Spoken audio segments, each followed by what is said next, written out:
KLF ਦੇ chief Lakhbir Singh ਰੋਡੇ ਦਾ ਪਾਕਿਸਤਾਨ ਵਿੱਚ ਦੇਹਾਂਤ ਹੋ ਗਿਆ ਹੈ। 72 ਸਾਲ ਦੇ ਰੋਡੇ ਖਾਲਿਸਤਾਨ ਲਿਬਰੇਸ਼ਨ ਫੋਰਸ ਅਤੇ ਇੰਟਰਨੈਸ਼ਨਲ ਸਿੱਖ ਯੂਥ ਫੈਡਰੇਸ਼ਨ ਦੇ ਮੁਖੀ ਰਹੇ ਹਨ।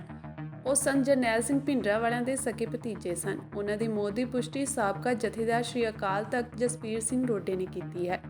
ਨਿਊਜ਼ ਏਜੰਸੀ ਨਾਲ ਗੱਲਬਾਤ ਦੌਰਾਨ ਜਸਬੀਰ ਸਿੰਘ ਰੋਡੇ ਨੇ ਕਿਹਾ ਕਿ ਭਰਾ ਦੇ ਪੁੱਤਰ ਵੱਲੋਂ ਉਹਨਾਂ ਨੂੰ ਦੱਸਿਆ ਗਿਆ ਹੈ ਕਿ ਲਖਬੀਰ ਸਿੰਘ ਦੀ ਪਾਕਿਸਤਾਨ ਵਿੱਚ 2 ਦਸੰਬਰ ਨੂੰ ਮੌਤ ਹੋ ਗਈ ਹੈ ਅਤੇ ਉਹਨਾਂ ਦਾ ਉੱਥੇ ਹੀ ਸੰਸਕਾਰ ਕਰ ਦਿੱਤਾ ਗਿਆ ਸੀ। ਦੱਸਿਆ ਜਾ ਰਿਹਾ ਹੈ ਕਿ ਲਖਬੀਰ ਸਿੰਘ ਰੋਡੇ ਦੀ ਮੌਤ ਦੀ ਵਜ੍ਹਾ ਦਿਲ ਦਾ ਦੌਰਾ ਸੀ। ਉਹਨਾਂ ਦਾ ਪਰਿਵਾਰ ਕੈਨੇਡਾ ਵਿੱਚ ਰਹਿੰਦਾ ਹੈ।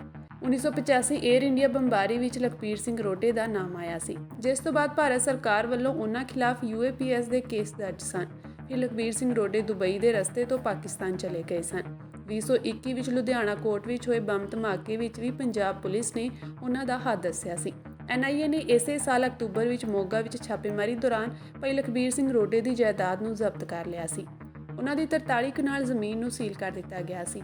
NIA ਆਪਣੇ ਨਾਲ ਪੁਲਿਸ ਦੀ ਟੀਮ ਵੀ ਲੈ ਕੇ ਆਈ ਸੀ। ਇਸ ਦੌਰਾਨ ਪੰਜਾਬ ਸਰਕਾਰ ਦੇ ਕਮਾਂਡੋ ਵੀ ਨਾਲ ਆਏ ਸਨ। ਟੀਮ ਦੀ ਇਤਲਾਹ ਮਿਲਣ ਤੋਂ ਬਾਅਦ ਨਿਹੰਗ ਸਿੰਘ ਵੀ ਵੱਡੀ ਗਿਣਤੀ ਵਿੱਚ ਉੱਥੇ ਪਹੁੰਚੇ ਸਨ। ਜ਼ਿਕਰਯੋਗ ਹੈ ਕਿ ਖਾਲਿਸਤਾਨ ਨਾਲ ਜੁੜੇ 5 ਸਿੱਖ ਆਗੂਆਂ ਦੀ ਮੌਤ ਸ਼ੱਕੀ ਹਾਲਤ ਵਿੱਚ ਹੋਈ ਹੈ, ਜਿਨ੍ਹਾਂ ਵਿੱਚ 3 ਦਾ ਕਤਲ ਕੀਤਾ ਗਿਆ ਜਦਕਿ 2 ਦੀ ਬਿਮਾਰੀ ਦੀ ਵਜ੍ਹਾ ਕਰਕੇ ਮੌਤ ਹੋਈ। ਇਸੇ ਸਾਲ ਭਾਈ ਹਰਦੀਪ ਸਿੰਘ ਨਿੱਜਰ ਦਾ ਕਤਲ ਕੀਤਾ ਗਿਆ, ਜਿਸ ਦਾ ਇਲਜ਼ਾਮ ਕੈਨੇਡਾ ਨੇ ਭਾਰਤ ਸਰਕਾਰ ਤੇ ਲਗਾਇਆ ਹੈ।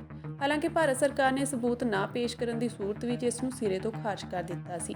ਪਾਕਿਸਤਾਨ ਵਿੱਚ ਭਾਈ ਪਰਮਜੀਤ ਸਿੰਘ ਪੰਜਵੜ ਦਾ ਮੋਟਰਸਾਈਕਲ ਸਵਾਰਾਂ ਨੇ ਸਵੇਰ ਦੀ ਸੈਰ ਦੌਰਾਨ ਉਹਨਾਂ ਦਾ ਕਤਲ ਕਰ ਦਿੱਤਾ ਸੀ। ਕਨਿਸ਼ਕਾਂਡ ਵਿੱਚ ਬਰੀ ਹੋਏ ਰਿਪੂਦਮਨ ਸਿੰਘ ਮਲਿਕ ਦਾ ਕੈਨੇਡਾ ਵਿੱਚ ਪਿਛਲੇ ਸਾਲ ਗੋਲੀਆਂ ਮਾਰ ਕੇ ਕਤਲ ਕਰ ਦਿੱਤਾ ਗਿਆ ਸੀ। ਕੁਝ ਸਮੇਂ ਪਹਿਲਾਂ ਉਹ ਭਾਰਤ ਆਏ ਸਨ ਅਤੇ ਉਹਨਾਂ ਨੇ ਮੋਦੀ ਸਰਕਾਰ ਦੀ ਤਾਰੀਫ ਵੀ ਕੀਤੀ ਸੀ। UK ਵਿੱਚ ਭਾਈ ਅਵਤਾਰ ਸਿੰਘ ਖੰਡਾ ਦੀ ਮੌਤ ਤੇ ਵੀ ਹੁਣ ਸ਼ੱਕ ਜਤਾਇਆ ਜਾ ਰਿਹਾ ਹੈ। ਪਰਿਵਾਰ ਨੇ ਉਹਨਾਂ ਦੀ ਮੌਤ ਤੇ ਸ਼ੱਕ ਜ਼ਾਹਰ ਕੀਤਾ ਅਤੇ ਬ੍ਰਿਟੇਨ ਦੀ ਸਿੱਖ ਜਥੇਬੰਦੀਆਂ ਨੇ ਕਿਹਾ ਕਿ ਖੰਡਾ ਨੂੰ ਜ਼ਹਿਰ ਦਿੱਤਾ ਗਿਆ ਹੈ, ਜਦਕਿ ਜਾਂਚ ਟੀਮ ਨੇ ਕੈਂਸਰ ਨੂੰ ਅਵਤਾਰ ਸਿੰਘ ਖੰਡਾ ਦੀ ਮੌਤ ਦਾ ਕਾਰਨ ਦੱਸਿਆ ਸੀ। ਤਾਜ਼ਾ ਮਾਮਲਾ SFJ ਦੇ ਮੁਖੀ ਗੁਰਪਤਵੰਤ ਸਿੰਘ ਪੰਨੂ ਦਾ ਹੈ। ਇਸ ਮਾਮਲੇ ਵਿੱਚ ਅਮਰੀਕਾ ਨੇ ਇੱਕ ਭਾਰਤੀ ਨੂੰ ਫੜਿਆ ਹੈ ਅਤੇ ਇਲਜ਼ਾਮ ਹੈ ਕਿ ਭਾਰਤੀ ਏਜੰਟ ਦੇ ਕਹਿਣ ਤੇ ਉਹ ਪੰਨੂ ਨੂੰ ਮਾਰਨ ਦੀ ਤਿਆਰੀ ਕਰ ਰਿਹਾ ਸੀ। ਇਸ ਮਾਮਲੇ ਦੀ ਜਾਂਚ ਦੇ ਲਈ ਭਾਰਤ ਸਰਕਾਰ ਨੇ ਹਾਈ ਲੈਵਲ ਕਮੇਟੀ ਦਾ ਗਠਨ ਵੀ ਕੀਤਾ ਹੈ।